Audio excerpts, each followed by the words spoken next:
সরকারকে গাইড করার জন্য, পরিচালনা করার জন্য আমাদেরকে যথেষ্ট সমালোচনা করতে হবে। এমনকি আমাদেরকে সড়কে আন্দোলনও করতে হতে পারে সরকারকে সঠিক রাস্তায় নিয়ে আসার জন্য। সরকার মাত্রই সিদ্ধান্তের মধ্যে ভুল করতে পারে, সেটা সকল সরকারের ক্ষেত্রেই প্রযোজ্য। এখন ইন্টারিম গভর্নমেন্ট যে সকল সিদ্ধান্ত নির্ভুলভাবে নিবে, এটা তো সঠিক নয়।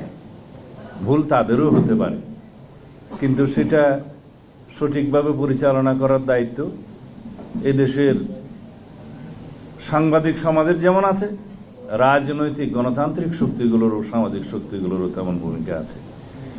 সেই জায়গা থেকেই আমরা এখন আমাদের দলের পক্ষ থেকে চিন্তা করছি যে সরকারের কিছু ভুল শুধরিয়ে সঠিক রাস্তায় এনে গণতান্ত্রিক রাস্তা বিনির্মাণের জন্য এবং একটি নির্বাচিত রাজনৈতিক সরকারের পথ পরিষ্কার করার জন্য খুব দ্রুত আমরা কিছু পদক্ষেপ নেব।